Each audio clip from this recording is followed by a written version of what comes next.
My voice is clear, right, Divina? Yes, yes.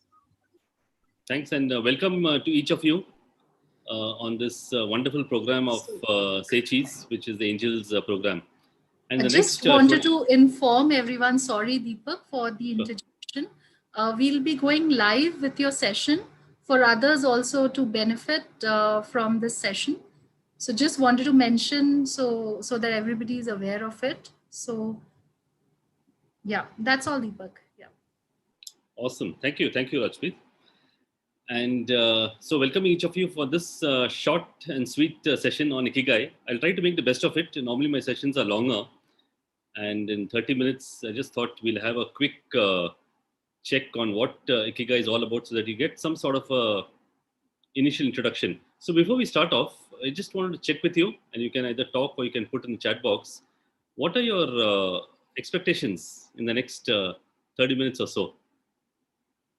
You want to talk, you can talk. You can put in the chat, you can chat. Either way. As you rightly said, Deepak, yeah, 30 minutes is a very short time. But yes, I mean, would just like to hear from you and your experiences as, Divina just introduced you, your experiences in life, and which would help us to find, I guess, start the journey to find the Ikigai of our life. Awesome. Okay. Thank you, Madhuri. Yeah, hi Deepak. So this is, I guess, my first session, and I'm a little bit not aware what Ikigai is. So that enlightenment I'm expecting. Okay, cool. We'll make the best of it. Anybody else?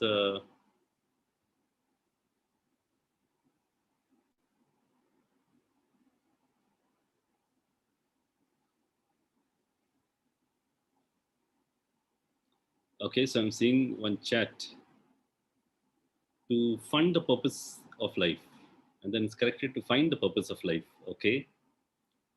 Good.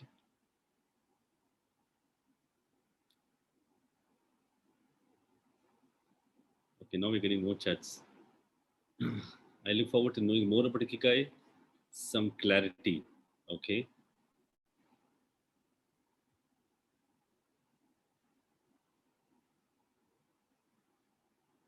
How to balance our life. Good. So I think let's begin off with the session. So what is Ikigai and how does one define it? So let's get to basically the understanding the meaning of this word before we get on to what are the models and how can we get to our Ikigai. What exactly is the meaning of the word? When you come to the meaning of the word, you'll realize there's the magic actually is in the meaning, not in the word. The word sounds very good, so people kind of say, "Hey, you want to find something." But what exactly, if you split the word and the meaning, what exactly does it mean? So it's 4 Japanese syllables, and the first 2, which is standing for ikiru. The first 2 syllables stands for ikiru, and the second 2 syllables stands for gai. So in the Japanese language, they have this complicated symbols. So 1, 2, 3, 4. The first 2 stands for ikiru. The second 2 stands for gai. The first 2 syllables, which is ikiru, it stands for life. It's as simple as that, life. And the next 2 stands for, in actual words, it stands for shell of beauty. It can also be translated as value, or it can also be translated as some preciousness, something which is precious and which is valuable. So a valuable or a precious aspect of life is, in a sense, Ikigai.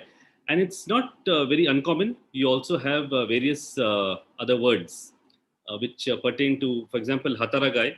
And I'll just share a small, I may not be able to share the whole presentation, but I'll at least share part of it, a bit, whatever I can get to, at least in terms of definition. Yeah. So this is what I was saying. Ikigai is primarily a combination of these 4 syllables, and it actually comes to iki and gai, and there are various words in the Japanese language which also have this tendency to have gai, and for example, there is do, there is work. So various verbs. It's very simple verbs. So for example, in the first word, which is do, it's also called as yarigai, which is the value of doing, or you have the value of working, hataragai, the value of playing, asobigai, And all these have exactly the same way. They have the first word, which is the actual verb, and the next word is gai, which is priceless value. And you have value of playing, asobigai, value of dying, which is shirigai. And it's as simple as that. You know what is ikigai, which is the value of living. So in that sense, it's very simple. What is the value of living, and what really is what can denote a sense of ikigai? So a lot of times we confuse it with an object, a person, or an event.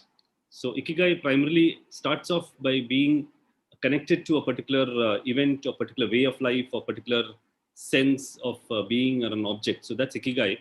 But then you have something which is also called ikigai kan, which goes a level beyond ikigai, and it's actually a state of mind. Now, just like we have something like mindfulness, or we have various fullness, which is a state of being, you also have ikigai, which is the value of life. But you have a state of mind pertaining to ikigai. Okay, that's more important than ikigai itself. You have a state of mind pertaining to ikigai, which is called as ikigai kan. And it's in a sense, the aim in our lives is to get to that state where as per the definition, you find a precious value in living, and there is a reason for existence, a reason for being. Also, also humorously called as the reason to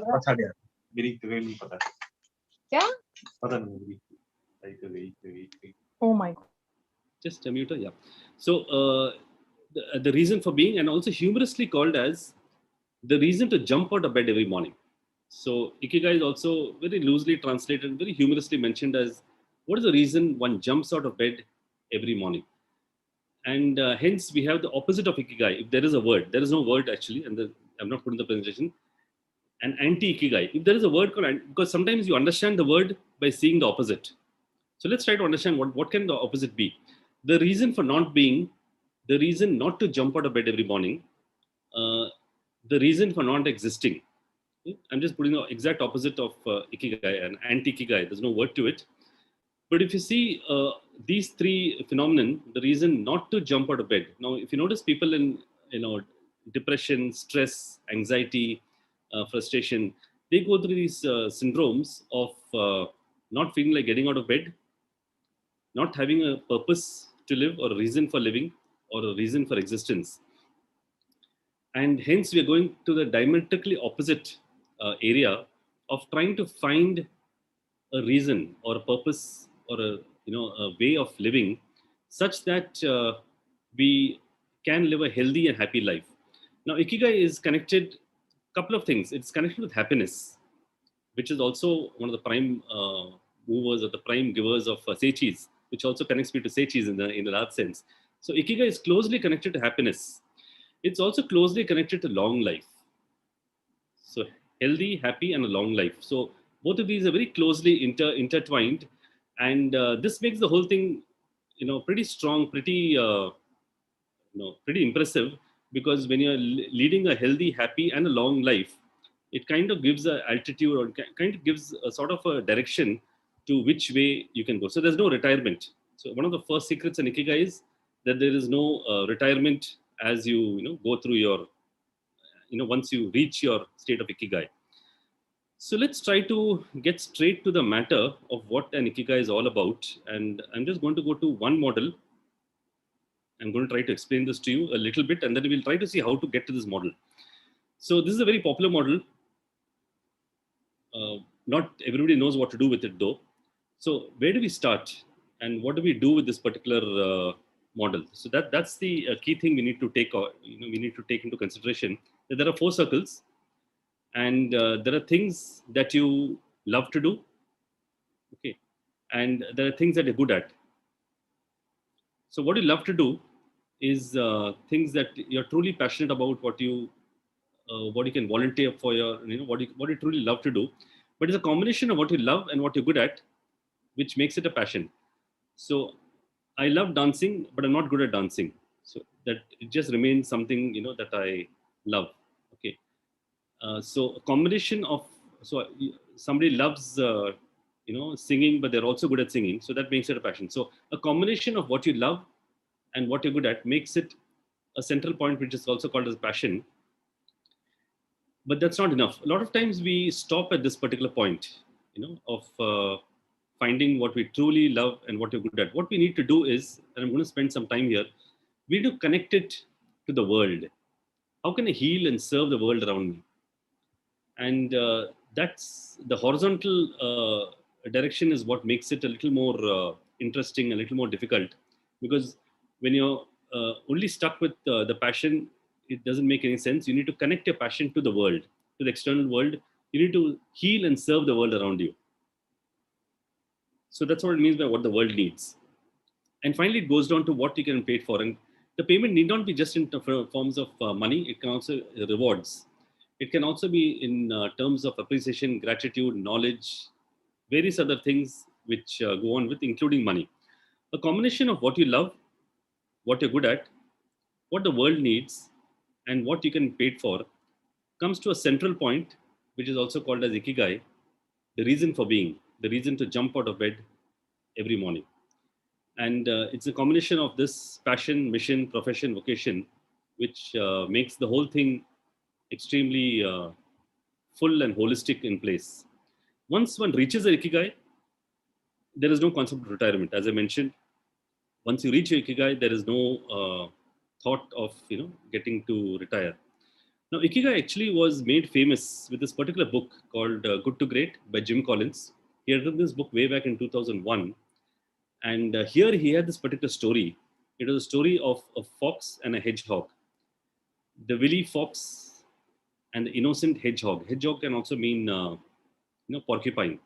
And the fox tries to capture the porcupine in various manners. It tries to capture it from below. It tries to capture it from the tree. It tries to go on top, attack it from, various places, lays a noose around it. So various ways in which it wants to eat the hedgehog. And the hedgehog has one single strategy. That's important to know. It's one single strategy. It puts its spine, the porcupines out all around. And once it does it, the fox strategy is done and dusted. So he used the story as an analogy for trying to explain the model, which is exactly similar to Ikigai. It was called the good to great model, the hedgehog theory. It focused on three circles: what you're passionate about, what you can best in the world at, and what drives your economic engine. What you're passionate about, what you can best in the world at, and what drives your economic engine.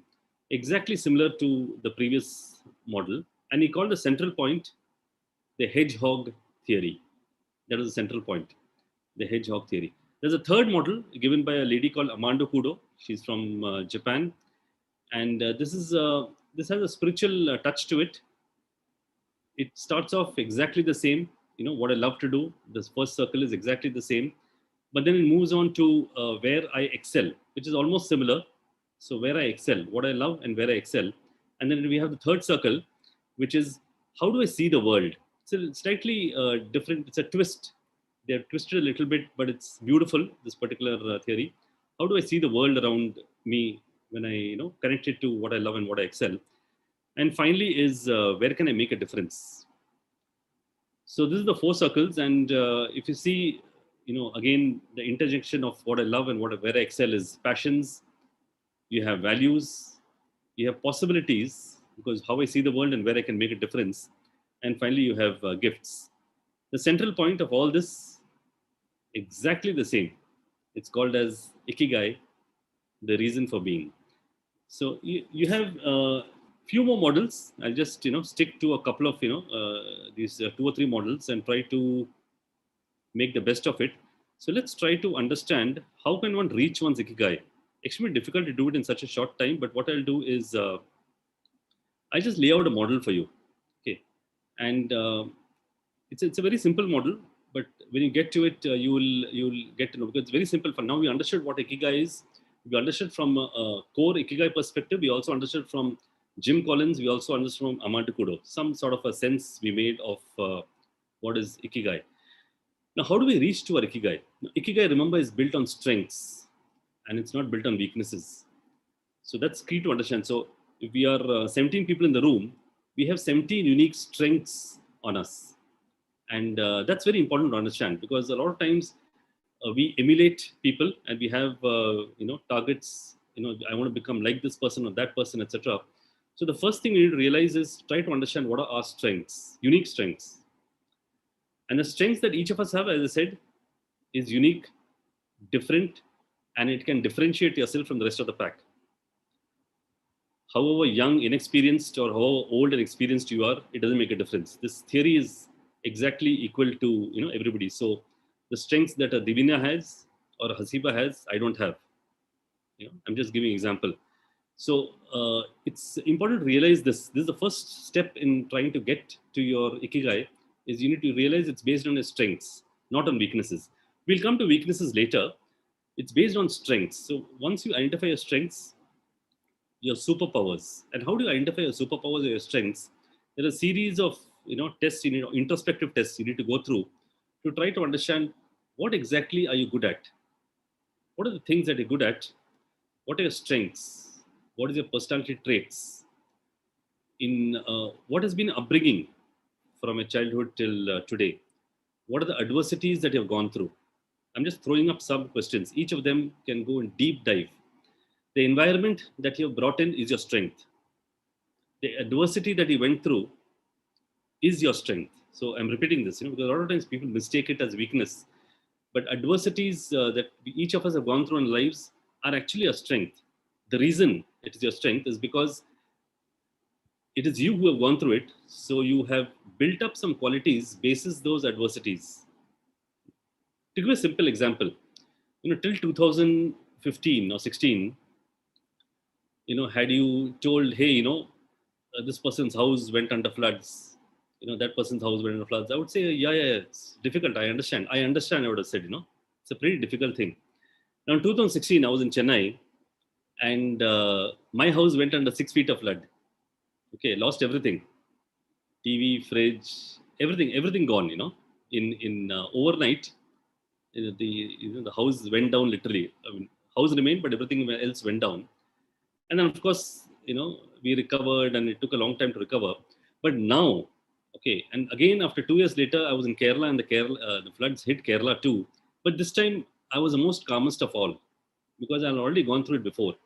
So this is the reason why, small example, like a personal example from my life, because now when I know, a flood is going to hit, I know exactly how it feels, how it smells. Even Kerala, I remember I used to go to some houses, and my kids were with me, and they said, "Hey, Dad, nostalgia, the same smell, because even the smell is of a flood hit house is exactly the same.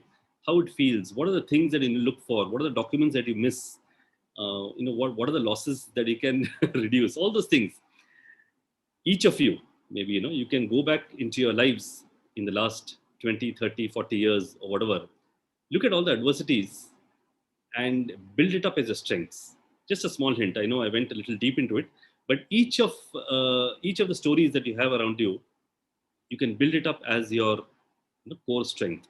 So that's the first. Let me go back to whatever I can show. Yeah, cool. So then we go into things. What are the things that truly inspire me? Okay, what are the things that inspire me? And this leads us on to something which is it's a mirror, because things that inspire me leads me on to my own values. What are the values that I treasure? So things, people, and events that inspire me lead me on to values that I treasure within myself. And the same person can inspire three different people, but they inspire them for different reasons. And this is very interesting. So the same person can inspire, let's say, 3 or 10 different people, but they inspire them for different reasons. Now the reason they inspire them pertains to that particular person, the values that person cherishes. So that's the mystery behind that question. And then you go to what fills you with gratitude. That's the second quadrant. What are the things that fill you with gratitude? And that leads you on to something which is called as emotional connect. What connects you within yourself? So you've got values, and what are the core values that you treasure? That leads us on to emotional connect. What is it that emotionally connects you within yourself, deep connect. What fills you? There's a small difference between inspirations and gratitude. You'll get to know, when you do the exercise. The third is strengths. What are the core strengths, that you have. The fourth, and I'm tempted, I'm going to ask you, to answer this question also, live or on chat. So people, things, and events that disturb you in life. People, things, and events that disturb you in life. So if I take a pause and let's see if you want to open the chat and answer, you can go live and answer. What are the things that disturb you in life?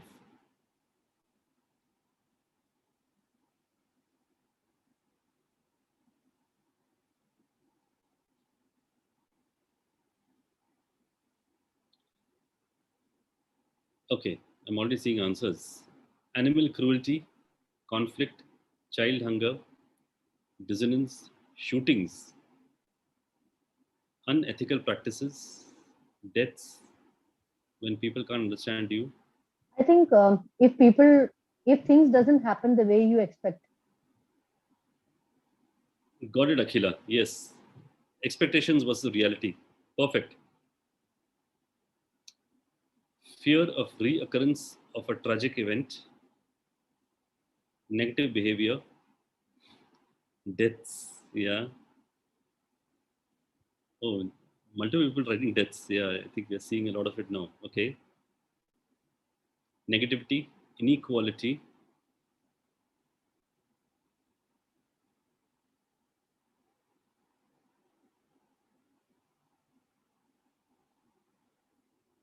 good. This question is, it sounds very simple, but it's a little more powerful than it sounds, because what disturbs me, actually, you can divide into three buckets. And let me open the chat again. So there are some of you who wrote,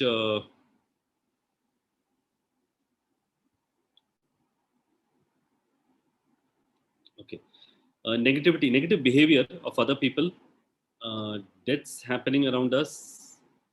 And then we mentioned about conflict, animal cruelty. So there are things which are external in the environment which you don't have control on. And when you look at the things that disturb you, what is it that you can control within the things that are disturbing you? So, for example, let's say if you're saying animal cruelty, is there anything that you can do about it? If yes, you can try to do something about it. If no, you can let it go. So, things that disturb you should either be acted upon or should you have to let it go. A lot of things that disturb you also pertain to yourself. So for example, let's say my indiscipline or my lack of understanding, etc. So things that disturb me, which are pertaining to myself, are things that I can work on and which I can improve by accepting and mitigating. Things that disturb me, which are outside, external to me, which I have no control on, I either need to let go or find something within them which I can control. And then there is a middle area of things which we can influence. So there's a reason I use these three words is because, let me just go to that file. So this is a question I asked, what disturbs me? And there are three kind of, subheadings that come to it, which is primarily internal or my circle of control, external or circle of influence, or external circle of concern. So when you see these three particular buckets, you'll also see a strategy for the three buckets. So the first one is you accept and mitigate, which is in my control. The second one is you try to help. And the third one, you try to let go. And then you come across this beautiful diagram, very famous diagram. It's called the circle of influence, the circle of control, influence, and concern. So what is it in my control that I can do, which is circle of influence? So you need to intensify my control. What is it I can do in myself? Okay. What can I do about the environment, the influence? Something which can influence me, my immediate family or surroundings. If it's my own team, etc., is something which I can influence and do something about it. Circle of concern is where you need to let go. You need to reduce it. Things like what's happening in the world today, to a large extent, many of us don't have control. What we can control out of that, we need to control. The rest we need to let go. So these are the few things. The reason this particular question is important. So these are the 4 quadrants. Inspirations, gratitude, strengths, and what disturbs me. Because a lot of times ikigai is confused only with passions, loves, strengths, and all the good about it. But that's a numerator. There's a denominator to it, which is equally, if not more important than the numerator. And the denominator is triggered by one of these questions: is what disturbs me. Because unless the denominator is nullified, you can never really be able to jump out of bed in joy every morning. So if there are things bogging you, if there are things disturbing you, or there is emotions pulling you down, that might itself form a sort of a cloud against your ikigai. So it's good to get to passions, love, connecting the world. So that's the first half, which is the numerator. You divide it by the denominator. The denominator is your own internal energy. What is it that disturbs me? Another question is, what is it that triggers me? Yeah, I'll just share a slide. What is it that triggers me? What triggers me in life? Very powerful question. So in fact, in a lengthier workshop, I take this properly, what disturbs me, what triggers me, what annoys me, because these are things which build to our denominator. And as I said, the lower the denominator, the better is the equation. So let me share the slide which you wanted. So this is the prelude. This is the prelude to the Ikigai. You can try this exercise. Things that inspire you, fill you with gratitude, your strengths, and what disturb you. When you get to the 4 of these, you come to a large understanding of yourself as a person, which makes it easier for you to answer the 4 key questions of Ikigai, which is, what do you love doing? Okay, it will come from a combination of inspirations and emotional connect. What am I good at? It will come from your superpowers, your strengths, everything that you've gone through from childhood, your personality, etc. How can you heal and serve the world around you? What does the world need? How can you connect what you love and what you're good at to connect it to the world? Now, this will actually surprisingly come from the middle thing of disturbances. Some of you all mentioned. So, what is it which seems to be in a circle of influence? So that this question will kind of be answered in that. What is it that disturbs you to an extent which also connects you to the world? For example, let me just see, do I have it?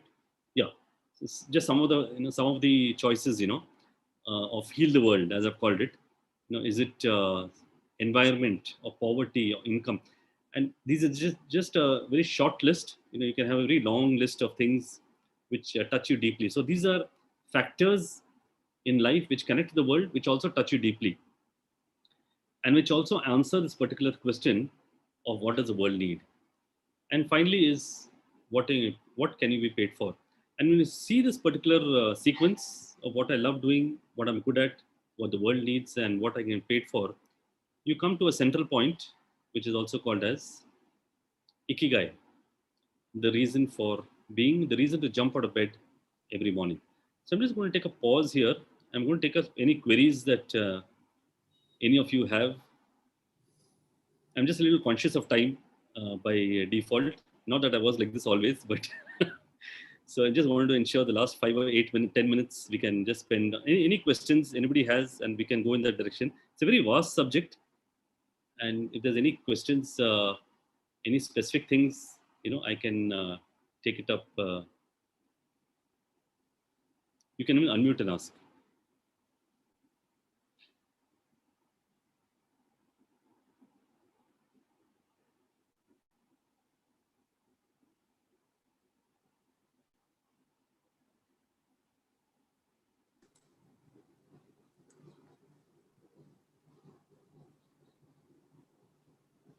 Okay, so I find the first question. How did I find my Ikigai? So it's a question directed at me. So I worked in multiple companies. I was working in the corporate. So I never shared that particular, that actually comes right at the start. The lack of time, I never share it. So this is my personal story. So you've asked for it. let me go through. So this is me, And that's the smaller boy, which is me, not the bigger boy. The bigger boy is my brother. He's in China. And I was born as a very shy person, full of doubt, extremely silent, and most of the time confused. So this was me, yeah, by the way, the smaller boy. And if you noticed, I already practiced social distancing way back in, the early 80s. So, and this is a city in Pune. I was born and brought up in Pune. And I went on to do my engineering and also my MBA, engineering for Pune, MBA from Bombay. And then I worked in a few companies, Wipro, Airtel, and HP. And somewhere when I was HP, especially when I was in Singapore, I met a group of people who were into facilitation and training in 2012. And that's when I decided that, hey, this doesn't seem to be right for me. So somewhere in 2015 starting, I hung up my boots and I started off as a trainer. Okay, not as a coach. I started off as a simple trainer and trying to train various groups, various events, and all this stuff because I was inspired by that particular episode in 2012 in Singapore, and I realized I can be a good trainer. So that's how I started off, got into the field of training. And today I run various things, and all of them are connected to my Ikigai. So I'm a business coach. I'm an Ikigai coach. I'm also running. Okay. So I also became a past life regressionist. And this is again a passion that I had. I learned it from Newton and multiple other places. And I started getting into the world of healing. But remember, this is all basis the background that I was meditating for the last 25, 30 years. Not for commercial purposes, for my own personal. So that's for my own passion. It was my own love and my own passion. From my college, I was into meditation, and Healify kind of was easy to adapt and get into. So it's inner child healing as well as past life regression. And then I got into Speakology basis some experience I had in Toastmasters and the art of speaking well. And I have a complete course on how to speak well. I'm also the co-founder of Entrepreneurs International, thanks to BNI, and director at Kaushlam. Both of these are into training again. I'm a keynote speaker, and also I run some leader workshops. So everything around this is connected to, I would say a combination of speaking, training, and healing in a large sense. So this is, what, this is my journey. So if you ask me what I plan to do, because one of the key questions I get is the secret number one. I'm not covered the secrets, but secret number one of Ikigai is you can never retire. Once you get to Ikigai, once you're doing something that you love to do, that you're good at, you're connected to the world, and you're also getting rewarded for it, there's no question of retirement. So you can't retire by the age of 40, 45. You just keep doing it till the end of your life. So what I can keep doing till the end of your life, till end of life, is coaching, training, traveling, and counseling. Okay, so that's my Ikigai, since the question was very direct to me. But y'all can get to yours too. Y'all need to find out what exactly can y'all keep doing on a sustained basis for a long life. Now, a lot of times people tell me, okay, hey, I don't want to live a long life. Now, the key thing is as follows. You have to aim for a long life. So I always tell, what will you do by the age of 95, 100? It's not that I live 95, I may even die tomorrow, thanks to COVID. But I'm not bothered about that. But you need to aim for a long life. You need to target long, irrespective of whether you die tomorrow or day after. That's secondary. But when you target long, you seem to get a reason and a purpose much more stable and spread out. So that's the reason you'll find Ikigai and longevity, long life, very closely connected. Long life and, Ikigai. So let me see any other questions. Yeah. Getting paid is important for us to reach our Ikigai. What about people who are not able to earn? Excellent, Geetika. So, let me show you. I have a very interesting slide on that, which I didn't. So this is a common thing, and I give credit to the slide to various people who have come up with this exact question. And I realized that there is a flaw. There is a difference between my Ikigai and my and my reality. Let me see, where is it?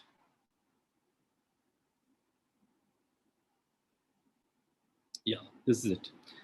So, I mean, I could have explained it.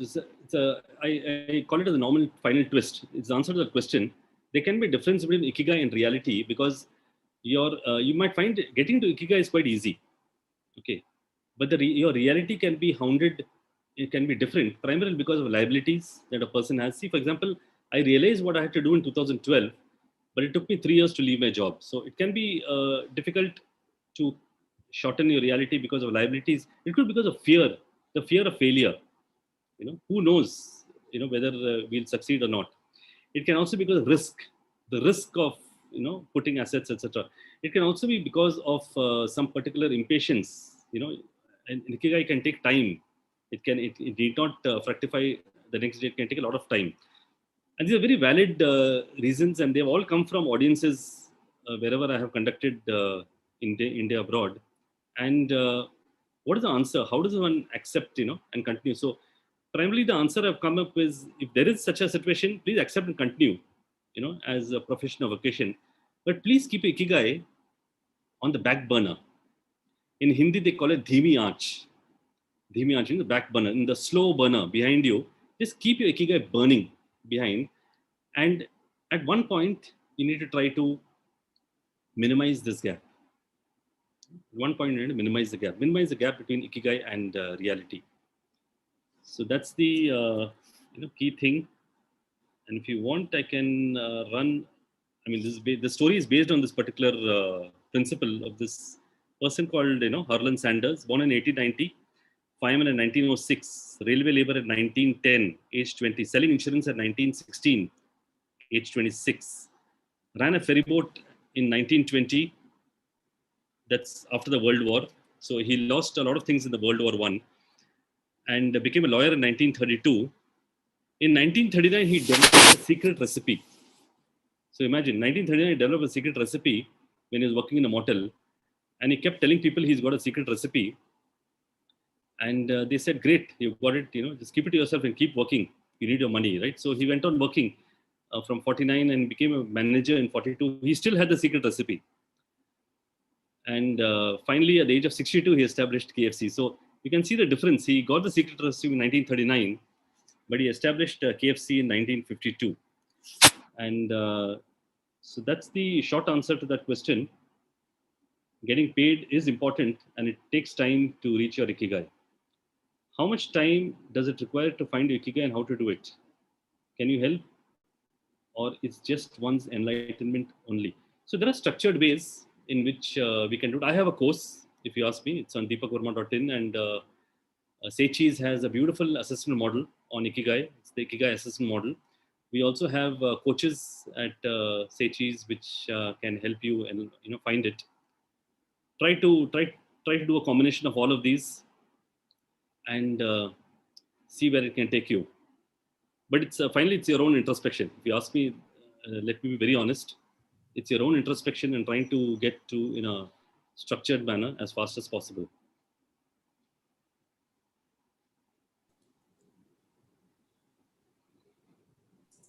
Thanks, Deepak. Thanks a lot. I think all of us are really enlightened by your session. Any more questions or? Great. So I'll just request Rajpreet to say a few words before I close. Rajpreet, over to you. Yeah, sure. Thanks, Saraswati. So Deepak, thank you so much. I think that was a great session full of energy. I think I loved a few points that you touched upon, especially talking about the adversity, which really can bring about the best in you. And so it was lovely to have you as always. So just wanted to add a few things for everyone and some perspective on Ikigai as well, because Say Cheese is my Ikigai. And it took me 27 iterations to come up with the concept of Say Cheese, and sharing my personal experience as well. So, traditionally, if you look at 20 years back, and Deepak, I think, may agree, where engineering and medical were the two topmost professions. But those career decisions were largely driven from, what the world can pay you for. And but now, I think over the years, of course, things have evolved. And now the decisioning, the funnel approach that Deepak spoke of, where you start with, what you really love and what you're really good at, and then eventually see where the demand, like what the world really needs, what you can give back to society, and then finally get that to that integration point where you can be paid for as well. So these are not easy answers. However, at Sechi's as well, we have a free Ikigai assessment, which has been there on the platform since our launch. And it has a structured approach because it's all about asking yourself those questions and getting into that introspection and coming up with the answers. We also have experts like Deepak who can help you fill that assessment as well. And we have that option also on the platform. You can get an Ikigai expert help, and but trust me, it's the value and the joy of actually having found that can save you a lot many years of professional life, because that fulfillment, the sooner you discover it, the better it is for you. And it's completely different once you find it. And I read that you'll find wings below, the wind below the wings when you're on the right path and on the path of Ikigai. So these were few things that I wanted to share. And there is the concept of circle of happiness that Deepak spoke of. So I'll just want to conclude with a small video that is there on Sechi's site. That is something which we also believe in. And so I'll just play it for you. It's just less than a minute. Can you see the screen? Yes. Yes.